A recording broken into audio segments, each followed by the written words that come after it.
Haleluya, Salam kekasih Kristus. Kita ketemu lagi di hari ini, hari Minggu. Ya, masih seperti minggu-minggu yang lalu, kita masih kebaktian melalui online. Karena masih banyak gereja-gereja yang belum buka, demikian juga baru sebagian yang sudah mulai offline kebaktian, tetapi tetap aja kapasitasnya masih separuh dari yang biasa atau umumnya. Nah, saudara kekasih Kristus, walaupun kita mendengarkan firman secara online atau kebaktian secara online, itu tidak mengurangi berkat-berkat Tuhan, tidak mengurangi iman kita untuk bisa bertumbuh melalui pendengaran firman ini. Saudaraku kekasih Kristus, hari ini saya rindu ya untuk kita belajar firman Tuhan mengenai Kristen, bagaimana kekristenan ini dan seperti apa sebenarnya pada akhir zaman ini seorang Kristen. Makanya saya rindu membawakan tema untuk minggu ini, kekristenan rutinitas atau kekristenan sejati. Kekristenan rutinitas atau Kristen sejati. Nah, dua hal ini tolak belakang. Dan banyak kadang orang Kristen yang tidak menyadari bahwa Kristen rutinitaslah yang dijalankan di dalam kehidupan kerohanian di dalam hidupnya. Artinya bahwa apa yang dilakukan itu tidak sebenarnya membangun iman atau tidak bertumbuh secara rohani. Maka dibilang Kristen rutinitas. Nah, bagaimana seharusnya orang Kristen? Jangan sampai orang Kristen dari kecil tapi sampai meninggal pun rohaninya tidak bertumbuh. Imannya tidak bertumbuh. Hubungan dengan Tuhan itu tidak pernah dirasakan. Nah, ini yang berbahaya. Dan ini akhir zaman ini kadang kebanyakan orang Kristen itu tidak memperdulikan. Yang penting bagi mereka melakukan rutinitas secara agama. Nah, saya rindu untuk kita semua yang mendengarkan firman ini bisa merubah mindset kita, merubah pola pikir kita. Artinya kita bisa memahami sebenarnya kekristenan ini sejatinya seperti apa. Dan apakah saya selama ini, ya sampai saat ini, melakukan atau menjadi orang Kristen itu hanya Kristen rutinitas. Atau memang sudah Kristen sejati. Kristen sejati itu pengikut Kristus benar-benar. Nah, saudara, kita lihat firman Tuhan di Markus 10 ayat 17 sampai 23. Markus 10 ayat 17 sampai 23, saya bacakan buat kita semua. Pada waktu Yesus berangkat untuk meneruskan perjalanannya, datanglah seorang berlari-lari mendapatkan dia, dan sambil bertelut di hadapannya ia bertanya, "Guru yang baik, apa yang harus kuperbuat untuk memperoleh hidup yang kekal?" Jawab Yesus, "Mengapa kau katakan aku baik? Tak seorang pun yang baik selain daripada Allah saja. Engkau tentu mengetahui segala perintah Allah. Jangan membunuh, jangan berzina, jangan mencuri, jangan mengucapkan saksi dusta, jangan mengurangi hak orang, hormatilah ayahmu dan ibumu." Lalu kata orang itu kepadanya, "Guru, semuanya itu telah kuturuti sejak masa mudaku." Tetapi Yesus memandang dia dan menaruh kasih kepadanya, lalu berkata kepadanya, "Hanya satu lagi kekuranganmu. Pergilah, juallah apa yang kau miliki dan berikanlah itu kepada orang-orang miskin. Maka engkau akan beroleh harta di sorga. Kemudian datanglah kemari dan ikutlah aku." Mendengar perkataan itu, ia menjadi kecewa, lalu pergi dengan sedih, sebab banyak hartanya. Ayat 23-nya, lalu Yesus memandang murid-muridnya di sekelilingnya dan berkata kepada mereka, "Alangkah sukarnya orang yang beruang." Saya ulangi, alangkah sukarnya orang yang beruang masuk ke dalam kerajaan Allah. Amin. Kekasih Kristus, saudaraku semua, Anda tentu sudah sering mendengarkan firman ini. Ya, bagaimana seorang muda yang datang kepada Yesus. Nah, kehidupan rohani orang Kristen terkadang sering sebatas kewajiban dan rutinitas saja. Mengapa kita bilang sebatas kewajiban atau rutinitas saja? Ya, kita bisa lihat beberapa kenyataan kerutinitasan kekristenan atau orang Kristen yang rutinitas. Ya, setidaknya ada dua hal kalau kita lihat dari ayat firman Tuhan yang sudah kita dengarkan ini tadi. Ada dua hal dalam ayat ini yang perlu kita ketahui. Yang pertama yaitu anak muda ini baik menurut agama. Aturan-aturan agama, anak muda ini baik. Ya, anak muda yang datang ke Yesus ini tadi adalah orang baik, tapi menurut Allah, menurut Yesus telah tadi dijelaskan tidak seperti itu. Nah, jadi kita coba lihat dulu siapa anak muda ini. Apakah anak muda ini sama juga seperti kita? Atau dia malah lebih baik daripada kita? Sementara dia saja, tadi kita lihat dari bacaan firman itu, dia saja, Yesus bilang alangkah sukarnya orang beruang masuk kerajaan Allah. Artinya seperti orang ini aja tidak masuk. Nah, kita seperti apa? Nah, kita lihat sebenarnya anak muda ini seperti apa. Matius 19 ayat 16 ya. Dikatakan bahwa anak muda ini adalah orang muda yang kaya. Orang muda yang kaya di Matius 19 ayat 16, saudara bisa baca ya. Jadi sudah kaya, rajin melakukan hukum Taurat. Karena tadi dia bilang, semua yang dikasih tahu Tuhan, perintah Allah tadi, dia bilang semasa mudanya dia sudah melakukan itu semua. Ya. Jadi udah kaya dan rajin melakukan hukum Taurat atau perintah Tuhan. Ya, kalau kita lihat dari sini ya tentu ini sempurna di mata manusia. Nah, tapi kenapa di mata Allah berbeda? Nah, apakah kita sudah selevel dengan anak muda ini? Apakah kehidupan kekristenan kita sama dengan anak muda ini atau sudah lebih tinggi atau malah kita lebih rendah dari anak muda ini? Anak muda ini rajin melakukan perintah Allah. Artinya kalau kita tarik ke sekarang, ya orang Kristen yang rajin ke gereja, rajin mengikuti persekutuan, rajin mungkin membaca firman. Ya, rajin melakukan kegiatan-kegiatan keagamaan. Nah, anak muda ini sudah dari sejak mudanya, masa mudanya melakukan itu. Alangkah luar biasanya kalau di mata manusia. Nah, kita juga jangan sampai ya seperti anak muda ini tadi. Di mata semua orang Kristen atau teman-teman kita, saudara-saudara kita, kita ini sudah sempurna secara kerohanian. Karena rajin melakukan kegiatan rohani. Mungkin kita juga kasih persepuluhan itu tidak pernah telat. Atau sangat teratur sekali melakukan semua ibadah-ibadah. Nah, tapi coba kita koreksi. Apakah kita nanti didapati Tuhan seperti anak muda ini atau memang benar Kristen sejati. Nah, kalau di Lukas 18 ayat 18 dikatakan siapa anak muda ini? Dikatakan dia bahwa seorang pemimpin. Jadi kalau seorang pemimpin, ya tentu dia memiliki kekuasaan, memiliki anak buah, memiliki jabatan. Alangkah luar biasanya. Ya, dia muda kaya, seorang pemimpin pula. Melakukan perintah Allah dari masa mudanya. Coba saudara dan saya bayangkan, dia juga ini masih kurang di mata Tuhan. Apakah kita sudah sama levelnya dengan anak muda ini? Apakah kita seorang yang kaya? Apakah kita seorang yang pemimpin atau punya jabatan? Apakah kita seorang yang dari masa muda kita sudah melakukan hukum Tuhan? Perintah-perintah Tuhan? Nah, saya sendiri, saudara, saya kalau boleh kesaksian sedikit, saya Kristen bukan sejak lahir, bukan. Orang tua saya dulu masih saya sebelum sekolah itu belum punya agama. Ya, ibu saya dulu itu saya ingat sekali waktu itu.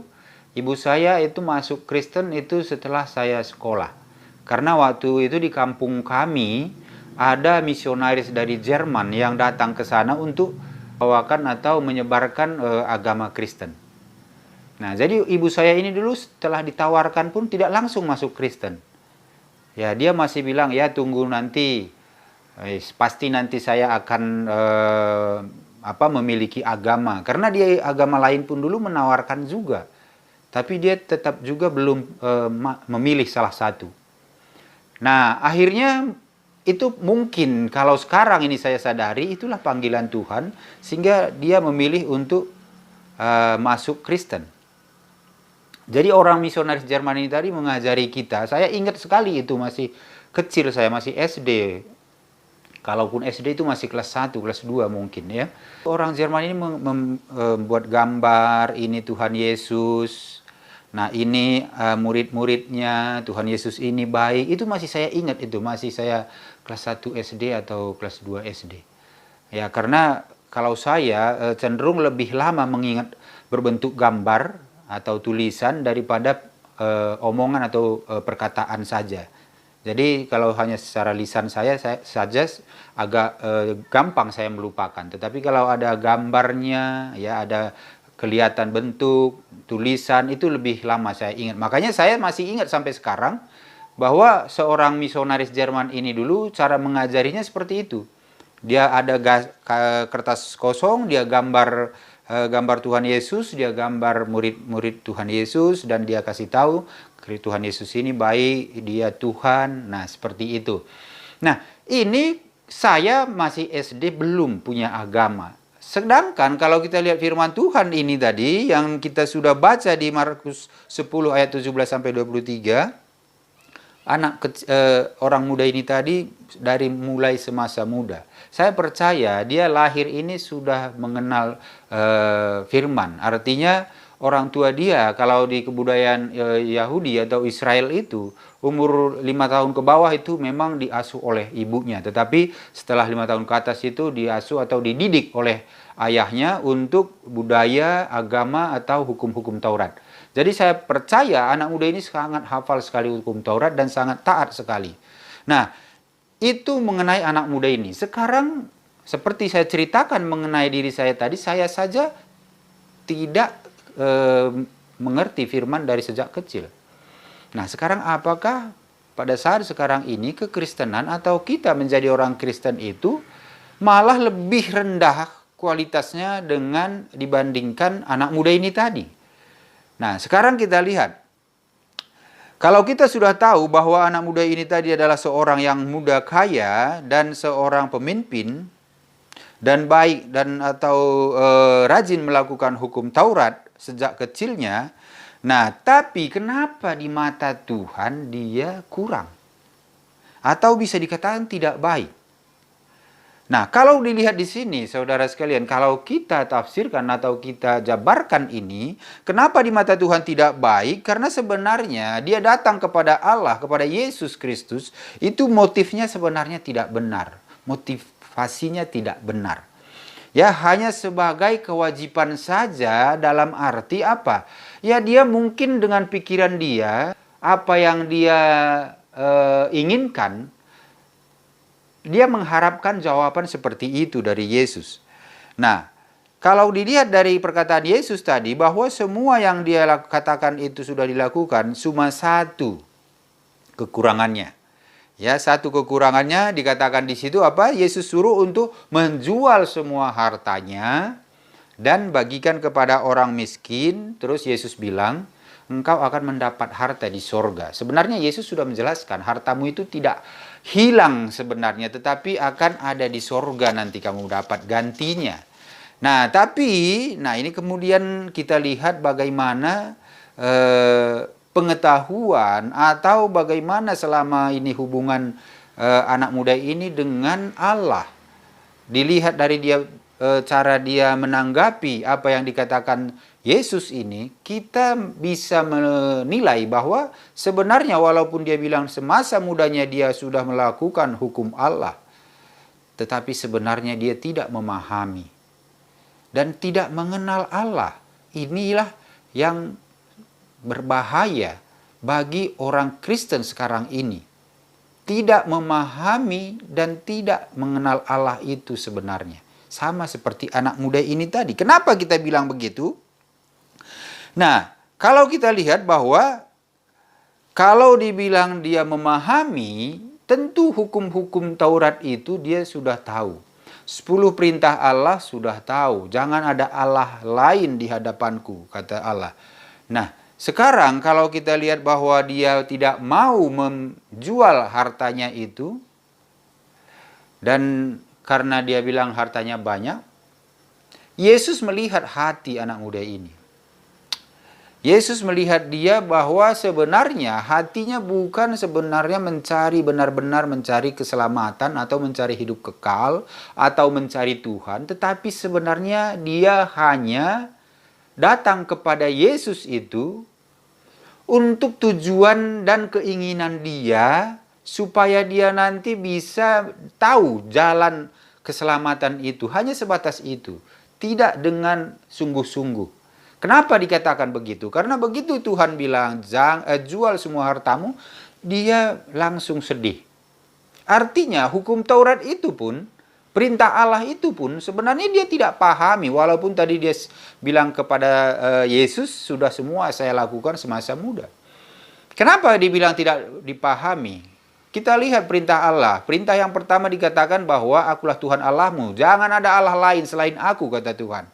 Nah, anak muda ini tanpa dia sadari, ingat saudara, tanpa dia sadari, ini yang kadang sering terjadi bagi orang Kristen. Tanpa kita sadari, sebenarnya kita tidak menyembah Allah yang benar. Kita tidak kenal Allah dengan benar. Tanpa kita sadari, anak muda ini pun tanpa dia sadari, begitu hartanya disuruh dijual, dia sedih. Kenapa Yesus bilang, sangat susah orang beruang masuk surga? Apakah orang beruang atau orang kaya tidak ada masuk surga? Tentu pasti ada.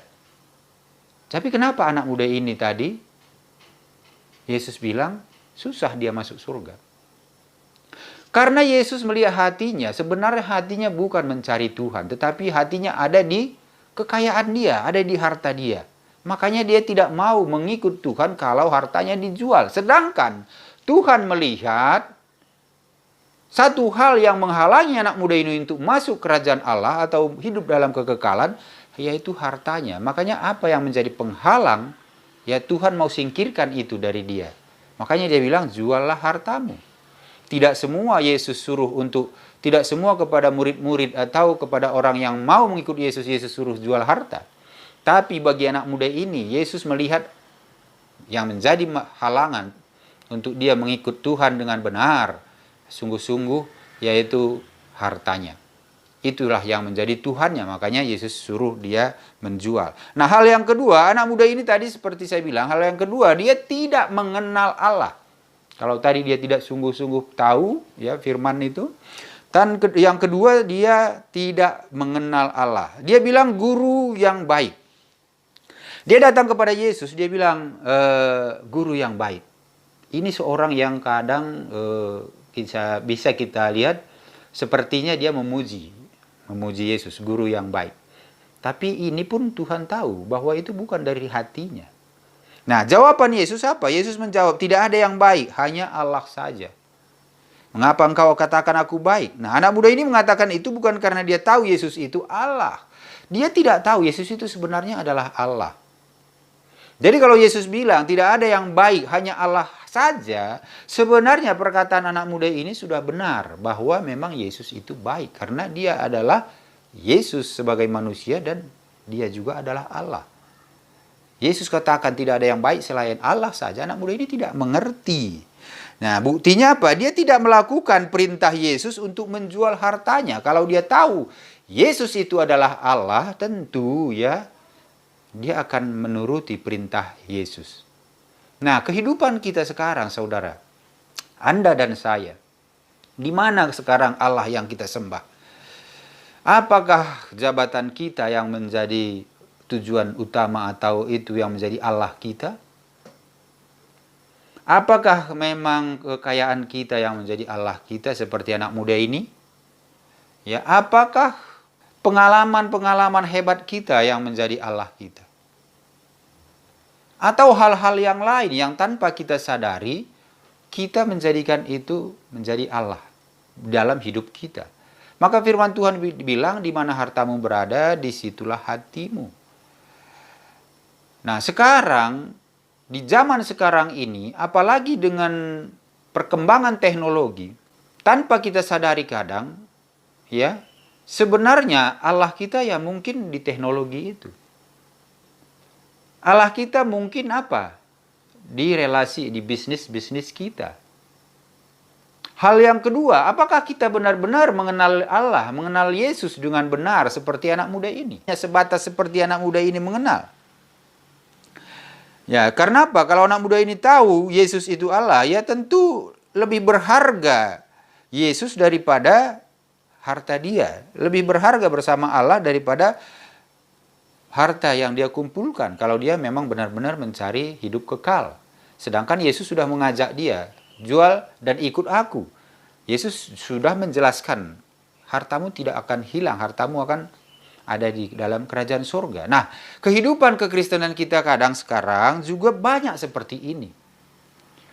Kita lebih mengutamakan urusan-urusan yang kelihatan, urusan-urusan yang memang memberikan dampak yang langsung ke dalam kehidupan kita, baik itu harga diri kita, memberikan dampak yang positif mungkin, baik itu ego kita, ya, sehingga orang melihat kita lebih dari yang lain. Nah, ini yang kekristenan sekarang yang banyak, tanpa kita sadari seperti anak muda ini. Jadi bagaimana supaya kita bisa mengenal Allah dengan benar? Nah, ini yang harus kita benar-benar renungkan, saudara sekalian. Jangan sampai kita menjadi orang Kristen dari dulu sampai sekarang, tapi benar-benar kita hanya sebatas Kristen rutinitas, seperti anak muda ini. Jadi hal apa kita lakukan supaya bisa mengenal Allah? Yang pertama itu kita harus punya iman. Iman percaya kepada Yesus. Iman percaya kepada Yesus ini kita lihat di Ibrani 11 ayat 6. Ibrani 11 ayat 6 dikatakan begini, tetapi tanpa iman tidak mungkin orang berkenan kepada Allah. Sebab barang siapa berpaling kepada Allah, ia harus percaya bahwa Allah ada dan bahwa Allah memberi upah kepada orang yang sungguh-sungguh mencari Dia. Jadi sebenarnya anak muda ini tadi, kalau kita lihat Ibrani 11 ayat 6 ini, udah tepat dia datang. Ya, upah sudah dikasih Tuhan di sorga. Nah, tapi kembali lagi, dia tidak mengenal Allah dengan benar. Kehidupan Kristen kita, apakah seperti anak muda ini harus renungkan. Kita harus lihat, apakah kita punya iman percaya, sehingga kita bisa berkenan bagi Allah, mengenal Allah. Ya, harus punya iman yang benar-benar tumbuh. Seperti Tuhan bilang, asal ada iman iman kita sebesar biji sesawi saja, ya, engkau bisa memerintahkan gunung ini beranjak, maka dia akan beranjak. Itu firman Tuhan katakan, itu bukan artinya kita ini dengan iman itu mempraktekkan memindahkan gunung atau memindahkan hal lain, bukan. Artinya apa? Kalau kita punya iman sebesar biji sesawi aja, tetapi itu iman yang hidup, iman yang bertumbuh, maka kita akan benar-benar mengenal Allah. Iman yang bertumbuh. Bukan hanya sebatas kita menjadi Kristen, tapi tidak ada pertumbuhan, bukan seperti itu. Itu hal yang pertama. Hal yang kedua, supaya kita bisa mengenal Allah dengan benar, itu harus ada hikmat. Ya, hikmat ini Amsal 1 ayat 7 mengatakan bahwa takut akan Tuhan. Ya, jadi takut akan Tuhan di sini bukan seperti kita takut pengertian manusia, takut pada ular lah, takut pada benda-benda atau apa yang dia takuti, bukan seperti itu. Takut ini kagum. Takut kepada Allah ini artinya kita kagum, menghargai, menjunjung tinggi, memuliakan. Nah ini. Nah jadi harus ada itu di dalam kehidupan kita. Supaya kita bisa mengenal Allah. Hal yang ketiga apa? Jangan lupa, hal yang ketiga paling penting. Harus ada Roh Kudus. Kita harus undang Roh Kudus. Yudas 1 ayat 20 mengatakan begini, akan tetapi kamu, saudara-saudaraku yang kekasih, bangunlah dirimu sendiri di atas dasar imanmu yang paling suci dan berdoalah dalam Roh Kudus. Jadi di dalam kekristenan kita jangan sampai kita tidak undang Roh Kudus. Bagaimana caranya? Ya tentu kalau mengundang Roh Kudus itu ya melalui cara-cara Tuhan juga. Melalui apa? Satu, baca firman Tuhan. Ya, kedua, sungguh-sungguh melakukan firman itu. Sehingga apa? Dengan tuntunan Roh Kudus itu kita akan mampu mengenal Allah. Karena yang mengenal Allah itu ya kalau kita punya roh Allah. Roh adalah Roh Kudus itu.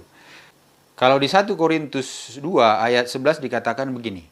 Siapa gerangan di antara manusia yang tahu apa yang terdapat di dalam diri manusia selain roh manusia sendiri yang ada di dalam dia?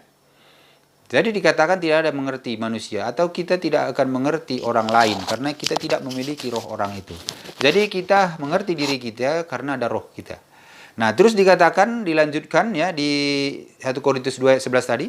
Demikian pula lah tidak ada orang yang tahu apa yang terdapat di dalam diri Allah selain roh Allah sendiri. Nah, jadi kita tidak akan mengenal Allah kalau kita tidak punya roh Allah. Makanya harus ada Roh Kudus. Nah, ini saudara yang harus kita ingat, 3 hal ini tadi, supaya kita bisa mengenal Allah sehingga kita tidak seperti anak muda tadi. Dia datang kepada Yesus tetapi dia tidak mengenal Yesus. Nah, kekristenan atau gereja sendiri ya, gereja ini kan tubuh Kristus. Jadi gereja itu sendiri ya, kalau tanpa Roh Kudus itu tidak lebih dari sekedar perkumpulan sosial. Ya, kenapa dibilang perkumpulan sosial? Kalau nggak ada Roh Kudus itu gereja memang melakukan perbuatan-perbuatan sosial, perbuatan-perbuatan yang baik menurut standar manusia, tetapi tidak menurut Allah. Karena di mana ada Roh Kudus, disitulah Allah berkenan. Makanya kita Kristen sejati pasti kita mengundang Roh Kudus dimanapun kita berada. Bukan kita ke gereja hanya sebatas rutinitas atau kewajiban kita saja. Tetapi kita ke gereja itu tentu kita terus bersungguh-sungguh ya dengan segenap hati datang kepada Yesus, tidak seperti anak muda tadi hanya mencari jawaban saja, tetapi tidak sungguh-sungguh. Kita orang Kristen sejati harus datang ke gereja, datang kepada Tuhan, bersekutu untuk menyembah Tuhan itu dengan sungguh-sungguh sepenuh hati. Dengan iman, hikmat, dan Roh Kudus yang kita undang terus di dalam hidup kita untuk bisa kita mengenal Allah itu. Nah, saudaraku kasih Kristus, jadi dari bacaan ini tadi kita sudah bisa lihat bagaimana Kristen rutinitas itu seperti anak muda ini dan Kristen sejati. Ya, Kristen sejati tentu dia tahu firman dan mengenal Allah. Kalau anak muda tadi, dia tidak tahu sebenarnya firman walaupun dia bilang dari sejak kecil sudah melakukan. Tetapi perintah Allah saja yang pertama, dia tidak tahu maksud dan inti dari firman itu. Ya, makanya ada Allah lain di dalam diri dia, yaitu hartanya. Nah, kita Kristen sejati itu harus tahu firman dan mengenal Allah dengan benar. Ya, seperti tadi, harus ada iman, harus punya hikmat, dan juga harus ada persekutuan dengan Roh Kudus. Nah, jadi saudaraku kekasih Kristus, kesimpulannya dari firman kita hari ini yaitu pertama, diri kita adalah ciptaan Tuhan. Jadi sudah selayaknya harus tunduk kepada pencipta yaitu Yesus Kristus. Kita harus tunduk. Hal kedua, perbuatan baik dan benar harus diukur menurut standar firman Tuhan. Bukan pendapat atau oleh ukuran manusia, ya. Harus standar firman Tuhan. Yang ketiga, carilah dengan sungguh-sungguh Yesus melalui iman yang kokoh, ya. Dan keempat, jadikanlah Yesus benar-benar satu-satunya Tuhan di dalam hidup Anda. Jadi jangan sampai hartamu menjadi Tuhanmu, jangan jabatanmu, jangan pula kekuasaanmu, atau kepintaranmu, atau kehebatanmu, atau relasimu, atau keluargamu sendiri. Jadi semua ini, firman ini tadi sudah mengajar kita supaya mulai dari sekarang kita berubah menjadi Kristen sejati. Menyadari, mengoreksi diri, supaya jangan sampai kita hanya Kristen rutinitas. Karena kadang kamuflase atau tipu daya iblis itu kadang melihat seperti anak muda ini tadi. Kelihatannya sepertinya benar. Di depan mata manusia dia benar. Tapi di mata Allah dia lihat semua apa yang tersembunyi, yang tidak kelihatan. Nah, demikian juga kita. Maka persiapkan diri kita ya supaya kita ini benar-benar adalah Kristen sejati. Artinya pengikut Kristus yang benar-benar. Jadi miliki Yesus, ya, miliki Kristus, maka Anda akan memiliki segalanya. Demikian firman Tuhan untuk hari ini. Dan saya percaya firman ini memberkati saudara dan saya. Mulai hari ini, mulai saat ini, kita menjadi Kristen yang sejati. Tuhan Yesus memberkati. Salam.